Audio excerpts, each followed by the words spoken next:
গণঅভ্যুত্থানের পরে অন্তর্বর্তীকালীন সরকারের আমলে নুরুল হক নুরের উপরে হামলা হবে, তিনি রক্তাক্ত হবেন, তাকে আইসিইউতে পাঠানো হবে, এটা বাংলাদেশের কেউ কল্পনা করতে পারে না। শুধুমাত্র নুরুল হক নূর আক্রান্ত হয়নি, আমি মনে করি যেভাবে নুরুল হক নূরকে রক্তাক্ত করা হয়েছে পুরো বাংলাদেশ আক্রান্ত হয়েছে।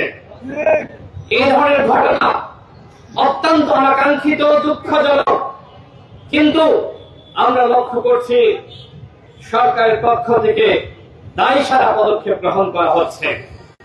আমরা বারবার বলছি এই অন্তর্বর্তীকালীন সরকার আমাদের সরকার, এই সরকার গণঅভ্যুত্থানের সরকার, গণঅভ্যুত্থানের অন্যতম নায়ক নুরুল হক নূর, যারা সংগ্রাম করে, যারা ঝুঁকি নিয়ে এই সরকার গঠন করত, তারাই যদি এই সরকার আমলে নিরাপত্তা না পায়, তাহলে সাধারণ জনগণ তারা কি অন্তর্বর্তীকালীন সরকারের আমলে নিরাপদ? আপনারা কি মনে করছেন যে আপনারা খুব নিরাপদে আছেন? আপনারা কেউই নিরাপদে নাই। আমরা প্রত্যেকেই ঝুঁকির মধ্যে রয়েছি, আমরা প্রত্যেকেই অনিরাপত্তা বোধ করছি। আর এই জন্য যদি বাংলাদেশকে একটি নিরাপদ দেশ হিসেবে গঠন করতে হয়, আমাদের সকলকে এক এবং ঐক্যবদ্ধ থাকার কোন বিকল্প নাই। গণঅভ্যুত্থানের পরে ফ্যাসিবাদ বিরোধী শক্তি যখন নানান ভাগে বিভক্ত হয়ে গেছে, যখন নানান দাবিতে বিভাজিত হয়ে পড়েছে, তখন তো এই ধরনের হামলার ঘটনা ঘটবেই। এটা ছিল একটি টেস্ট কেস, দেখা যে কি হয়। এরপরে গণঅভ্যুত্থানের অন্য নেতাদের উপরে যারা হাসিনার পতন ঘটিয়েছে, এরপরে তাদের পালা সবেমাত্র শুরু হয়েছে। সবেমাত্র নুরুল হক নূরকে দিয়ে একটি টেস্ট কেস জাতির সামনে হাজির করা হয়েছে, কি হয়। আমাদের স্পষ্ট কথা, আর যদি কারোর উপর হামলা করা হয়, আর যদি কাউকে রক্তাক্ত করা হয়, আর যদি এই গণঅভ্যুত্থানের আর কোন নায়ককে এইভাবে আইসিইউতে পাঠানো হয়, এদেশের জনগণ কিন্তু চুপ করে বসে থাকবে না। এক নুরুল হক নূরকে পাঠিয়েছেন, সারা বাংলাদেশে কিন্তু আন্দোলন শুরু হয়ে গেছে। যদি মনে করেন যে আপনারা আরেকটি ১-১১ তৈরি করার মাধ্যমে আপনারা ক্ষমতা দখল করবেন, যে বা যারা এই চিন্তা করছেন, আপনাদের চিন্তা কোনোভাবেই সফল হবে না। এদেশের জনগণ ফখরুদ্দিন মঈনুদ্দিনকে মেনে নেয়নি, এদেশের জনগণ হাসিনাকে মেনে নেয়নি, এদেশের জনগণ ইয়াহিয়াকে মেনে নেয়নি। সুতরাং এদেশের জনগণ যারা আগামীতে আরেকটি ১-১১ গঠন করার স্বপ্ন দেখছে, তাদেরকেও গ্রহণ করবে না। বরং আমি তাদের উদ্দেশ্যে বলতে চাই, জনগণের কাতারে আসুন, জনগণের পাশে থাকুন, জনগণের মতামতকে উপেক্ষা করে যারা এই ক্ষমতাকে দখল করতে চাবেন, তাদের পরিণতি কিন্তু হাসিনার মতো হবে। সংগ্রামী সাথী বন্ধুগণ, স্বরাষ্ট্র উপদেষ্টা তার কাজটা কি? দেশের আইন শৃঙ্খলা রক্ষা করা, দেশের মানুষকে নিরাপদ রাখা। আমার কাছে এখন প্রশ্ন হলো, এই সরকার কি নিজেরাই নিরাপদ? আমার তো মনে হয় না যে এই সরকার নিজেরাই নিরাপদ। এই সরকার নিজেরাই ঝুঁকির মধ্যে রয়েছে। যদি নুরুল হক নূরের উপর যে আক্রমণ হয়েছে, রক্তাক্ত করা হয়েছে, পুলিশের এবং সেনাবাহিনীর যে সকল সদস্যরা এইভাবে আমাদের শতাধিক নেতাকর্মীকে রক্তাক্ত করেছে, হামলা করেছে, যদি তাদের বিচার না করা হয়, এই সরকারও কিন্তু নিরাপদে থাকতে পারবে না। আমরা ডক্টর মোহাম্মদ ইউনূসের উপর আস্থা রেখেছি, বিশ্বাস রেখেছি। আমরা তার উপর দায়িত্ব দিয়েছিলাম নির্বাচনের আগে তিনি রাষ্ট্র সংস্কার করবেন। আজকে এখানে যারা বক্তব্য রেখেছে, বক্তব্য আপনারা শুনেছেন, কতটুকু সংস্কার হয়েছে। তিনি সংস্কার করতে পারেননি, তাকে কি সংস্কার করতে দেওয়া হয়নি, নাকি তিনি এই অথর্ব উপদেষ্টা পরিষদ গঠন করার কারণে নিজে ব্যর্থ হয়েছেন? সেটি নিয়ে নানানমুখী প্রশ্ন রয়েছে। আপনারা দেখেছেন আজকে আমাদের স্বাস্থ্য উপদেষ্টা তিনি সিঙ্গাপুরে গিয়েছেন চিকিৎসা নেওয়ার জন্য। সিঙ্গাপুরে গিয়েছেন, তিনি একজন ক্যান্সারে আক্রান্ত মানুষ। আমি তাকে অবজ্ঞা করছি না, ছোট করছি না। হয়তো যেখানে তার চিকিৎসা দিতে হয়েছিল তিনি ফলো করার জন্য গিয়েছেন, কিন্তু আমার প্রশ্ন হলো, এরকম একজন ক্যান্সারে আক্রান্ত মানুষকে কেন অন্তর্বর্তীকালীন সরকারের স্বাস্থ্য উপদেষ্টা করা হলো? ঢাকা মেডিকেলে যান, ঢাকা শহরে অন্যান্য মেডিকেলে যান, দেখবেন সিঁড়ি দিয়ে ওঠার যে জায়গা সেখানেও খালি নাই, ফ্লোরে ফ্লোরে রুগী, কোনো ব্যবস্থাপনা নাই। আমি ঢাকা মেডিকেলে কয়েকদিন গিয়েছি, নুরুন্নাহর যেহেতু হাসপাতালে, আমার অত্যন্ত খারাপ লেগেছে। এই যদি হয় বাংলাদেশের সব থেকে বড় হাসপাতালের অব্যবস্থাপনা, তাহলে জেলা শহরে যে হাসপাতালগুলো আছে তার কি অবস্থা? অন্তর্বর্তীকালীন সরকার যদি অন্তত চিকিৎসা খাত এবং স্বাস্থ্য খাতের আমূল পরিবর্তন করতে পারত, তাহলেও এই সরকারকে মানুষ ধন্যবাদ দিত। কিন্তু শিক্ষা খাতের কোন পরিবর্তন হয় নাই। হ্যাঁ, ডাকসু হয়েছে, চাকসু হয়েছে, আগামীতে আরো অনেক কিছু হবে, কিন্তু আদৌ কি ছাত্র রাজনীতির গুণগত কোন পরিবর্তন হয়েছে? পরিবর্তন হয় নাই। শিক্ষা ব্যবস্থার কোন পরিবর্তন হয়েছে? পরিবর্তন হয় নাই। শিক্ষকদের কোন পরিবর্তন হয়েছে? পরিবর্তন হয় নাই। শুধুমাত্র একটি সরকারের পতন হয়েছে, আর ডক্টর মোহাম্মদ ইউনূস এবং তার কতিপয় উপদেষ্টা তারা অন্তর্বর্তীকালীন সরকারের দায়িত্ব গ্রহণ করেছে। কিন্তু ওই যে হাসিনার আমলের যে ফ্যাসিবাদী ব্যবস্থা কায়েম হয়েছিল, সেই ব্যবস্থার কোনো পতন হয় নাই। শুধুমাত্র হাসিনার পতন হয়েছে, কিন্তু ভারতীয় আগ্রাসনের কোনো পতন হয় নাই। শেখ হাসিনার আধিপত্যবাদের কোনো পতন হয় নাই। এখনো পর্যন্ত ফ্যাসিবাদের কোনো পতন হয় নাই। আমরা মনে করি এই সরকারের দায়িত্ব সামনে আরো যে 5 মাস তারা দায়িত্ব পালন করতে পারবে, তাদের দায়িত্ব ফ্যাসিবাদকে নির্মূল করা। জাতীয় পার্টিকে অবরোধ করে নাই, আওয়ামী লীগ যে অবরোধ করেছে একই ধরনের অবরোধ করেছে জাতীয় পার্টি এবং 14 দল।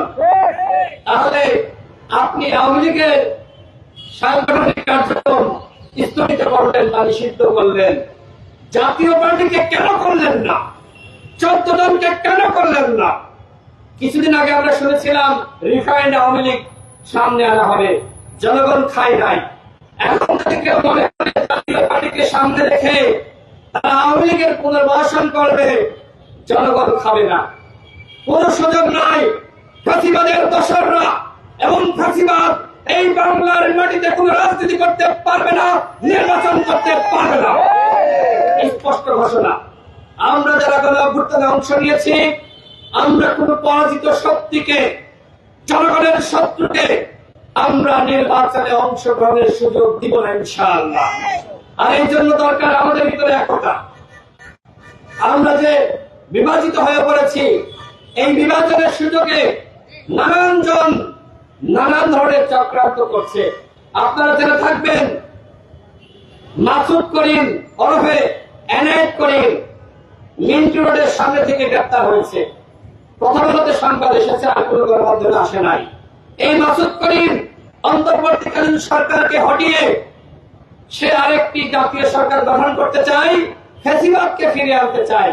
এই মাসুদ করিম দীর্ঘদিন ধরে শেখ হাসিনার দোসর হিসেবে কাজ করেছে। এখন সে বিভিন্ন ভাবে রাজনৈতিক দলের নেতৃবৃন্দকে বিভ্রান্ত করার চক্রান্ত করছে। সে গ্রেপ্তার হয়েছে। এরকম অসংখ্য মাসুদ করিম রয়েছে যারা ওই ভারতীয় রয়ের সহযোগিতায়, তাদের নির্দেশে আজকে দলগুলোকে বিভ্রান্ত করছে। আমরা শুনতে পাচ্ছি যে অনেকে দাবি তুলছে অন্তর্বর্তীকালীন সরকারকে সরিয়ে দিয়ে নির্বাচনকালীন নিরপেক্ষ সরকার, তত্ত্বাবধায়ক সরকার গঠন করা। আমার প্রশ্ন হলো, আমরা যারা এই রাজনৈতিক দলগুলো রয়েছি, ঐক্যমত কমিশনে আমরা যারা যাচ্ছি, এখন যদি তত্ত্বাবধায়ক সরকার গঠন করা হয়, আমরা কি ঐক্যমতে পৌঁছাতে পারবো? কোনোভাবেই সম্ভবপর নয়। সুতরাং এই সরকারের ভুলগুলো নিয়ে আমরা সমালোচনা করব, এই সরকারকে আমরা নিষেধকার করতে পারি, এই সরকারের ভুল ভ্রান্তি নিয়ে আমরা আন্দোলন করতে পারি, কিন্তু সরকার ব্যর্থ হোক আমরা সেটি চাই না। আমরা মনে করি ডক্টর মোহাম্মদ ইউনূসের এই সরকারের অধীনে নির্বাচন হতে হবে। নতুন ভাবে তত্ত্বাবধায়ক সরকার গঠন করতে গেলে এই যে বিভাজন এবং মতৈক্য, এর সুযোগে কিন্তু আরেকটি একাগার ফিরে আসতে পারে। সুতরাং আমাদের সকলকে সাবধান এবং সতর্ক থাকতে হবে। যারা ডক্টর মোহাম্মদ ইউনূসের পতন চায় তারা দেশ এবং জনগণের শত্রু। হ্যাঁ, সরকারের ভুলগুলো নিয়ে আমরা কথা বলছি, সমালোচনা করছি, কিন্তু আপনি যদি এই সরকারের পতন চান তাহলে কোন সরকার গঠন করবেন? আরেকটি সরকার যে আপনার পক্ষে আপনার হয়ে কাজ করবে তার নিশ্চয়তা কি? সরকার হয়তো আমাদের প্রত্যাশা শতভাগ পূরণ করতে পারে নাই, কিন্তু পরিবর্তন কিছু তো হয়েছে। যেমন এখন ক্রস ফায়ার নাই, গুম নাই, এখন হেফাজতে মৃত্যু নাই, এখন আমরা কথা বলতে পারছি, সরকারের সমালোচনা করতে পারছি। এরকম বিভিন্ন পরিবর্তন হয়েছে, কিন্তু আমাদের আরো বেশি প্রত্যাশা ছিল যে সরকার আমাদের প্রত্যাশার শতভাগ পূরণ করতে পারবে। সেইটা হয়তো হয়নি, কিন্তু কিছু কিছু পরিবর্তন হয়েছে। সর্বশেষ বলবো, নুরুল আক্তারের উপর হামলা হয়েছে, আমাদের শতাধিক নেতাকর্মী আক্রান্ত হয়েছে। আমাদের দলের পক্ষ থেকে বলেছে অবশ্যই এই ঘটনার দায় নিয়ে স্বরাষ্ট্র উপদেষ্টাকে পদত্যাগ করতে হবে এবং অন্তর্বর্তীকালীন সরকারের বিশেষ সহকারী, আমি শুনতে পাচ্ছি এই বিশেষ সহকারী খোদাবক্ত চৌধুরী, তিনি আইজিপি এবং স্বরাষ্ট্র উপদেষ্টা, তারা জানতেন যে নুরুল আক্তারের উপর হামলা করা হচ্ছে।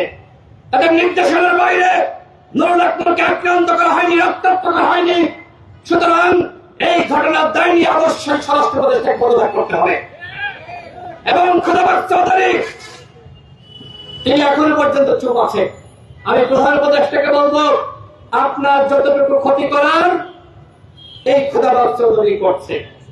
এর আগে আমরা দেখেছি যে একজন আইজিপিকে সরিয়ে দেওয়া হলো, ডিএমপি কমিশনারকে সরিয়ে দেওয়া হলো।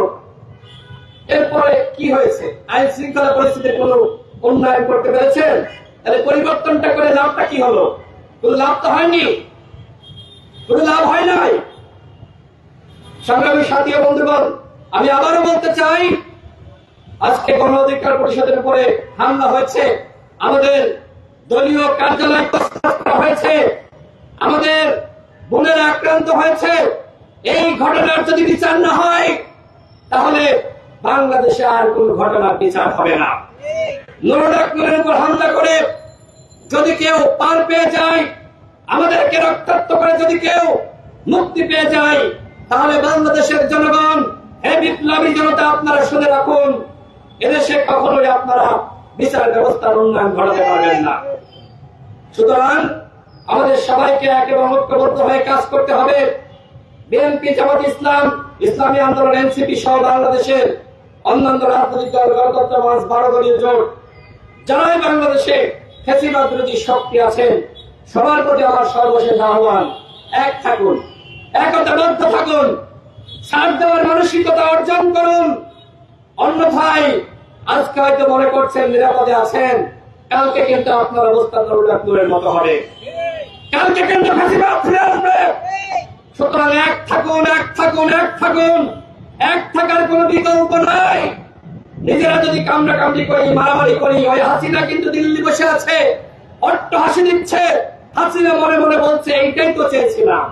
ভিন্ন দল ভিন্ন পথ, দেশের প্রশ্নে ঐক্যমত, দেশের প্রশ্নে ঐক্যমত, ভিন্ন দল ভিন্ন মত, ভিন্ন দল ভিন্ন পথ, দেশের প্রশ্নে ঐক্যমত, দেশের প্রশ্নে ঐক্যমত। সুতরাং যারা কামড়াকামড়ি করবেন, যারা আমাদেরকে বিভাজিত করবেন, মনে রাখবেন তারা কিন্তু হাসিনার এজেন্ডা বাস্তবায়ন করতেছেন, হয়তো বুঝে করতেছেন অথবা না বুঝে করতেছেন। সুতরাং আসুন আমরা সবাই এক থাকি। আগামীতে নির্বাচন হবে, অন্তর্বর্তীকালীন সরকারের মাননীয় প্রধান উপদেষ্টা ঘোষণা দিয়েছেন আগামী ফেব্রুয়ারি মাসে নির্বাচন। সুতরাং নির্বাচনের আগে ঐক্যমতের ভিত্তি অবশ্যই সংস্কার হতে হবে। অবশ্যই গণহত্যার দৃশ্যমান বিচার আমাদের সামনে হাজির করতে হবে। শেখ হাসিনাকে দিল্লি রেখে গণহত্যা বিচার সম্ভবপর নয়। হাসিনাকে বাংলাদেশে ফিরিয়ে এনে ফাঁসিতে ঝুলিয়ে বিচার নিশ্চিত করতে হবে। তাহলে আবু সাঈদ মুগ্ধ যারা শহীদ হয়েছে তাদের আত্মা শান্তি পাবে, অন্যথায় এই গণঅভ্যুত্থান ব্যর্থ হবে। আমরা মার খেয়েছি, আমরা রক্ত দিয়েছি, এই গণঅভ্যুত্থান সংগঠিত করেছি। গণ অধিকার পরিষদের জন্ম না হলে কোনোভাবে গণঅভ্যুত্থান হতো না। আমরা 18 সালের কুসংস্কার আন্দোলন করেছি, তারপরে যদি আজকে নুরুল আকমলকে আক্রান্ত হতে হয় তাহলে আমরা তো এটা প্রত্যাশা করি নাই। সুতরাং সরকারকে বলবো এই ঘটনার সুষ্ঠু বিচার করুন। ইতিমধ্যে তদন্ত কমিশন গঠন করেছেন, এই কমিশনকে 30 দিনের মেয়াদ দেওয়া হয়েছে। আমরা কমিশনের উদ্দেশ্যে বলতে চাই, এই ঘটনার সাথে যারাই জড়িত, যত বড় রাঘব ভয়ানক দেখেন, অবশ্যই তাদের বিচারের সুপারিশ করতে হবে, কাউকে ছাড় দেওয়া যাবে না। আগামীকাল প্রেস ক্লাবের সামনে বিকাল 4টায় নুরুল আকমল সহ আমাদের নেতাকর্মীদের উপর যে হামলা করা হয়েছে, এর প্রতিবাদে বিক্ষোভ সমাবেশের আয়োজন করেছে গণ অধিকার পরিষদ। আপনাদের সবাইকে সেই সমাবেশে অংশ নেওয়ার আহ্বান জানিয়ে আমি আমার বক্তব্য শেষ করছি। জুলাই মঞ্চকে অসংখ্য ধন্যবাদ, তারা এ ধরনের আয়োজন করছে।